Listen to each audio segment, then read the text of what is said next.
There was a lot of opposition to it, and I don't know. I think if you ever hit on that subject matter, because there's resistance, first of all, from secular Hollywood, where for whatever reason, Christianity is the one religion that you're allowed to disparage. What if I told you everything you thought you knew about history, faith, and the greatest story ever told was only half the truth? Mel Gibson risked everything, his fortune, his career, even his life, to bring it to light. On Joe Rogan's podcast, he revealed secrets, struggles, and revelations that Hollywood, the church, and history itself tried to hide.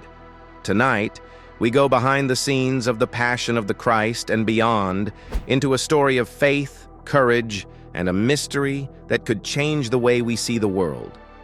Forever.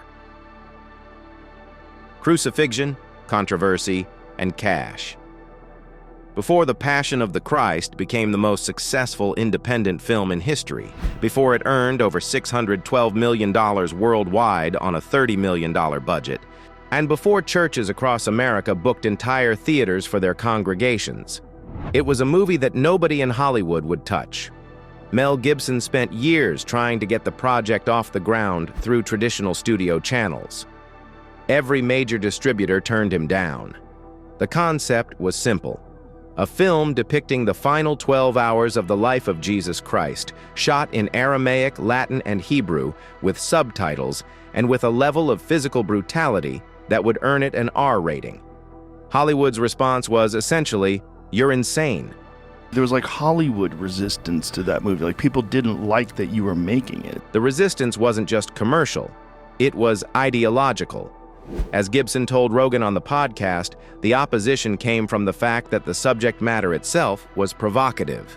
In an industry that Gibson described as populated largely by progressive secular voices, a sincere, unironic film about the suffering and sacrifice of Jesus Christ was seen as regressive, dangerous even. Rogan himself pointed out the contradiction, that Hollywood prides itself on being open-minded, yet seemed to have a blind spot specifically for Christianity. And then came the accusations of anti-Semitism. Before the film was even released, critics argued that its depiction of the Jewish authorities who condemned Jesus would fuel hatred. Prominent voices in Jewish organizations publicly opposed the film. The Anti-Defamation League raised concerns. According to new data from the Anti-Defamation League, 60% of Jewish Americans reported having personally witnessed anti-Semitism. The debate became so heated that it threatened to overshadow the film itself. Gibson maintained from the beginning that the film's message was universal responsibility, that Christ's suffering was for all of humanity, and that every person, regardless of faith or background, was implicated in the narrative. He pointed to the fact that he himself inserted his own hand into the film. It's Gibson's hand that drives the first nail into the cross. That wasn't an accident. It was a theological statement. We are all responsible. When no studio would distribute the film, Gibson financed the entire production out of his own pocket. He put $30 million of his own money on the line, a fortune even by Hollywood standards, and a career-ending gamble if it failed. He assembled a crew. He found locations in southern Italy. He hired a dialogue coach to train the entire cast in Aramaic and Latin, dead languages that no modern audience would understand without subtitles. So, resurrecting a dead language is not merely a means of recovering some history, although it is that. Everything about the project was designed to make a studio executive's blood run cold. He hired Jim Caviezel, an actor respected but not yet a household name, to play Jesus. He shot the film with an intensity and violence that guaranteed an R rating. There was no sanitized Sunday school version of this story. This was crucifixion as it actually happened. Brutal, prolonged, and unwatchable in stretches. When the film was complete, Gibson partnered with Newmarket Films for distribution, a small independent company, not a major studio. The marketing was unconventional. Gibson screened the film for church leaders, pastors, and religious groups, building word of mouth through communities that Hollywood had never bothered to court. It was a grassroots strategy that the industry had never seen at this scale. And on February 25th, 2004, Ash Wednesday, The Passion of the Christ opened in theaters. It earned $83.8 million in its opening weekend. And within months, it crossed $370 million domestically and over $612 million worldwide, making it the most successful independent film in history and the highest-grossing R-rated film in America at that time. Churches organized group screenings. Entire congregations bought out theaters. People who hadn't been to a movie in years stood in line. Roger Ebert, one of America's most respected critics, called it perhaps the most violent film he had ever seen, but acknowledged its raw power and emotional gravity. Other critics were brutal. The debate around anti-Semitism dominated mainstream coverage, but the audiences had already decided. The Passion was a cultural earthquake, and every studio that had said no, watched from the sidelines as a movie they'd rejected, became a phenomenon they couldn't explain. Gibson had risked everything: his money, his reputation, his standing in the industry. And he'd been proven right in the most public way possible. Hollywood would not forget that. And in many ways, they haven't forgiven it either. The brutal truth filming. If The Resistance from Hollywood was the story before the release, what happened during filming is the story that still gives people chills. The Passion was shot over several months in the Italian town of Matera and at Cinecittà Studios in Rome. Winter conditions, freezing temperatures, high winds on exposed clifftop locations, and at the center of it all, Jim Caviezel, the actor playing Jesus, enduring a level of physical suffering that blurred the line between performance and reality. Caviezel was 33 years old when he took the role. His initials were JC. When he mentioned both of these facts to Gibson during their first meeting in Malibu, a meeting that had lasted over 3 hours, with Gibson initially pitching a fake surfer movie just to get Caviezel in the room, Gibson's response was to say he was freaking him out and hang up the phone. The next day, Gibson called back to make sure Caviezel understood what he was signing up for. He told him plainly, "This role might end your career in Hollywood. You may never work in this town again." Caviezel's response was that we all have our crosses to carry. We either pick them up or we get crushed under the weight of them. He had been offered the role of Jesus twice before, for a play and a television special. Both times he'd turned it down. But when he heard Gibson's vision, the brutality, the authenticity, the refusal to sanitize the story, he knew this was different.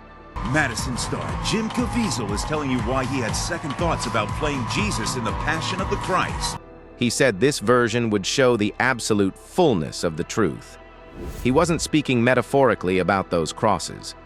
Not after what happened next. During the scourging scene, Caviezel was accidentally whipped for real, twice, by an actor playing a Roman soldier who missed the protective post set up behind him. The first strike left a 14-inch scar on his back. The 150-pound cross fell on his head during the Via Dolorosa sequence, burying his face in the sand and causing him to bite through his tongue. The blood you see streaming from his mouth in that scene is real. His left shoulder was dislocated from carrying the cross, and the injury plagued him throughout the rest of the shoot. He hung on the cross in below-freezing temperatures with 30-knot winds, wearing almost nothing. The Italian winter conditions at the Matera location were punishing, temperatures dropping to 25 degrees Fahrenheit with wind chill far below that on an exposed clifftop 1,000 feet up. He contracted hypothermia, then pneumonia, then a lung infection that lingered for weeks. The prosthetic makeup used to create a swollen eye eliminated his depth perception, making every physical scene more dangerous and giving him crippling migraines that lasted entire shooting days. By the end of production, Caviezel had lost significant weight and could barely move without pain. And then, on the last shot of the entire film, during the Sermon on the Mount scene, on the 5th take, Caviezel was struck by lightning. Well, it was electric struck by lightning on the last shot of the movie. Wow. It's well known. I've talked about it before. The producer, Steve McEvedy, who later described seeing the bolt hit Caviezel directly and a fork of it striking the assistant director, Jan Michelini, who was standing nearby holding an umbrella. It was Michelini's second lightning strike during the production. Caviezel later said he saw fire coming out of both sides of his head, and that the people watching made a sound he'd never heard before. A sound, he said, like the one people made watching the planes hit the towers. Sickening. Primal. The lightning caused heart complications that would require 2 surgeries over the following decade, including an open heart procedure.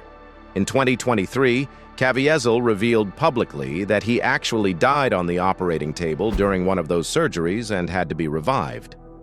When asked what part of the filming had the greatest effect on him, Caviezel said there were things he went through that he couldn't even talk about. Gibson, on the Rogan podcast, referenced the impact the film had on Caviezel, how the experience deepened his faith in ways that went beyond anything either of them had anticipated. Multiple crew members and cast reportedly experienced spiritual transformations during the production. Was it a coincidence? Was it the intensity of the subject matter simply getting under people's skin? Or was something else happening on that set? Something that no one involved could fully explain? Gibson seemed to believe it was the latter, and he didn't try to rationalize it away. The church, the scandals, and the secrets. Gibson's faith has never been casual. He's a traditional Catholic, deeply devoted to the Latin Mass, steeped in theology, and unapologetically blunt about what he sees as the failures of institutional religion. On the Rogan podcast, Gibson didn't limit his criticism to Hollywood. He spoke about corruption within the Catholic Church itself, an institution he loves but refuses to idealize. The that have rocked the church over the past 2 decades, the cover-ups, the institutional silence. Gibson has addressed these topics in interviews over the years with a rawness that makes church officials uncomfortable. The case of Theodore McCarrick, the former cardinal and Archbishop of Washington, D.C., who was laicized in 2019 after decades of allegations of against minors and seminarians. Theodore McCarrick, the defrocked Archbishop of Washington, is pleading not guilty this morning. Is perhaps the most prominent example of what Gibson sees as systemic failure. McCarrick had risen to the highest levels of church influence, despite years of complaints and internal warnings. His eventual removal came not through institutional self-correction, but through investigative journalism and sustained public pressure. For Gibson, cases like McCarrick's represent a betrayal so deep that only a spiritual framework can explain it. Corruption not as bureaucratic failure, but as the infiltration of something darker into an institution meant to carry light. Gibson draws a sharp line between the church as a spiritual body, the teachings, the sacraments, the core beliefs that have sustained 2 billion people across 2 millennia, and the church as a human institution, vulnerable to the same corruption as any other organization run by flawed people. He doesn't reject the institution. He demands more of it. This is a distinction that resonates with millions of believers around the world who have watched scandal after scandal erode trust in religious leadership while their personal faith remains unshaken. Gibson gives voice to that frustration. He's not an ex-Catholic airing grievances. He's a devout Catholic who believes the institution has an obligation to be better, and that holding it accountable is an act of love, not rebellion. On the podcast, this thread wove naturally into his broader worldview. Gibson sees the world in stark spiritual terms: good and evil, light and darkness, redemption and corruption. For him, the scandals inside the church aren't just administrative failures. They're evidence of a spiritual war. And the resistance he faced making The Passion wasn't just commercial, it was part of the same battlefield. You don't have to share that worldview to recognize the sincerity behind it. And Rogan, to his credit, didn't try to dismantle it. He listened, he asked questions, and he let Gibson speak. But the biggest revelation on that podcast wasn't about Hollywood. It wasn't about the church. It was about what Gibson believes happened in a tomb in Jerusalem 2,000 years ago. Evidence of resurrection. There was a moment in that interview where everything shifted. You could feel it through the screen. Gibson and Rogan had been circling the topic for a while, talking about Hollywood, about the church, about filmmaking. But then Rogan brought the conversation to the place Gibson had been building toward the entire time: the resurrection. The single claim at the center of Christianity that either makes the whole thing true or collapses it entirely. And Gibson didn't flinch. He started by talking about the Gospels, not as mythology, not as spiritual allegory, but as a historical record. His exact words: "I regard the Gospels as history. It's a verifiable history. Some people say, oh, it's a fairy tale. He never existed, but he did. And there are other accounts, verifiable historical accounts outside the biblical ones that also bear this up." Then he moved to the Shroud of Turin. Gibson told Rogan that recent testing had revised the dating of the shroud, once dismissed as a medieval forgery, back to the time of Christ. Rogan was genuinely intrigued, noting that scientists still can't explain how the image was created. It's not paint. It's not dye. It's not any known technology from any era. The image appears to have been formed by some kind of burst of energy that science hasn't been able to replicate. Perhaps no religious artifact on planet Earth creates as much fascination and controversy as the Shroud of Turin. Gibson let that sit in the room for a moment. The idea that there's a piece of physical evidence, a burial cloth, that defies explanation and lines up with the most extraordinary claim in human history. But the real turning point came when Gibson talked about the apostles. He laid it out plainly. After the crucifixion, the 12 men who had followed Jesus had every reason to walk away. Their leader had been publicly tortured and executed by the Roman Empire. The movement was finished. The safe, rational choice was to disappear, go home, deny everything, and live. Not one of them did. Gibson's voice carried a weight that transcripts can't fully capture when he said, "Every single one of those guys died rather than deny their belief." He paused. Then, "And nobody dies for a lie. Nobody." That's the argument that hung in the air. Not a theological abstraction, a human one. People lie to save their own lives. That's instinct. That's survival. People don't endure years of persecution, imprisonment, and execution to protect a story they made up. Something happened that changed these men so fundamentally that dying was preferable to denying it. Rogan acknowledged the weight of it.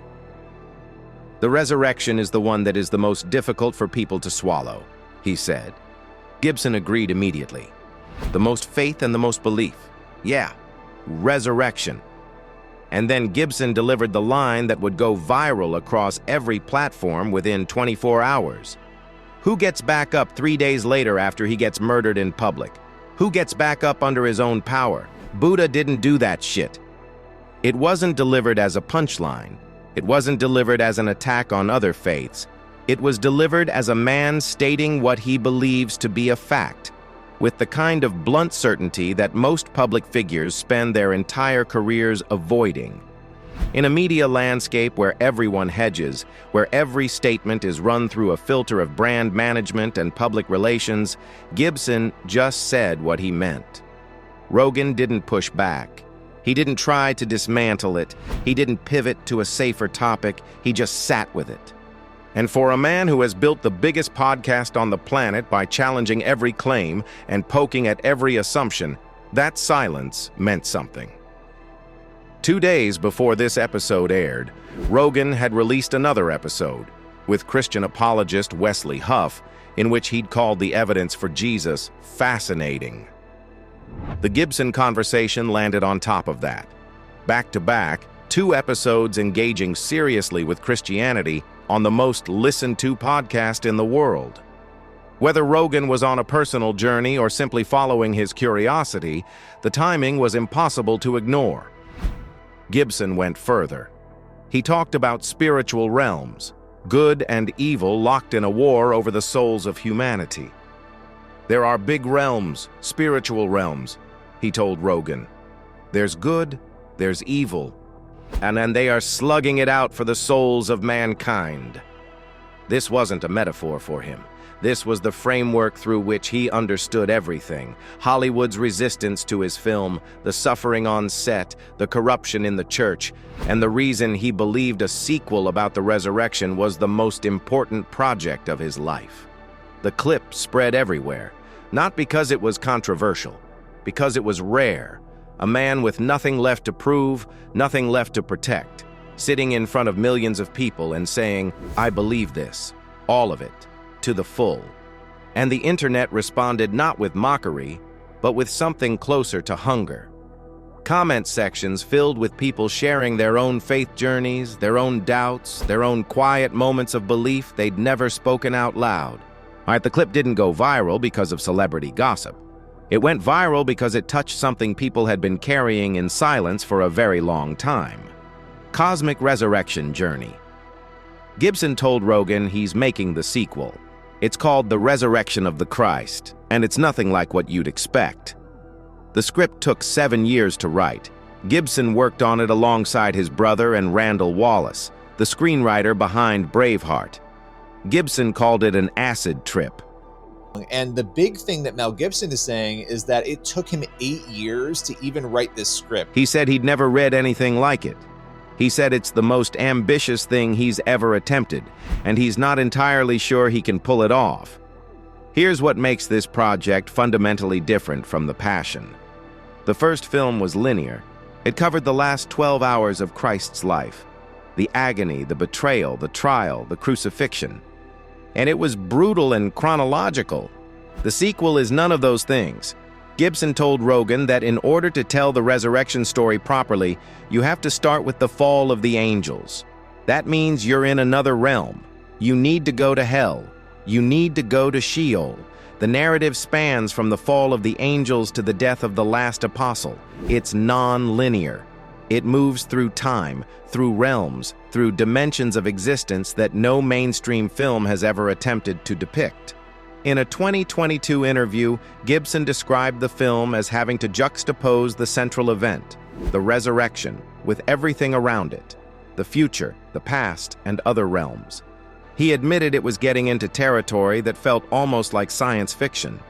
Jim Caviezel will return as Jesus. Gibson plans to use CGI de-aging technology to bridge the 20-year gap since the original film, a technical challenge, given that the sequel takes place just 3 days after the events of The Passion. Some supporting cast members may also return with similar treatment. Filming is expected to take place in Italy, where the original was shot, though a precise start date hasn't been locked. Gibson told Rogan he needs to begin pre-production and see what happens, but he's hoping to start production in 2026. Caviezel, for his part, has been unequivocal. He said publicly that he believes this will be the biggest film in world history. Not the biggest religious film. The biggest film, period. And think about the visual potential alone. The fall of angels, the descent into Sheol, the realm of the dead in ancient Hebrew cosmology, the harrowing of hell. The moment of resurrection itself, depicted not as a gentle awakening in a garden, but as a cosmic event that shatters the boundary between realms. Gibson has been thinking about how to depict these things for over a decade, and he's made clear that the conventional approach, soft light, gentle music, an empty tomb, isn't what he has in mind. And think about the questions the film will force audiences to confront. If the resurrection happened, what does that mean about the nature of reality? About death? About the possibility that this material world isn't all there is? If it didn't happen, why did 12 men die for it? What did they see or think they saw that was worth their lives? These aren't small questions, and Gibson isn't interested in giving small answers. The film doesn't have a start date yet. and Gibson has said he needs to begin pre-production and see what happens. But the script is finished. The vision is clear. And given what happened the last time Hollywood told Mel Gibson he couldn't make a religious film, it would be unwise to bet against him. And so the story isn't over. Gibson isn't done. And the questions he's asking go far beyond cinema. They touch on history, belief, and the line between truth and legend. What if what we've been taught to doubt is exactly what needs to be seen? What other secrets are waiting, just out of sight, ready to challenge everything we think we know? The next chapter is coming, and when it arrives, it might change the way you see the world forever.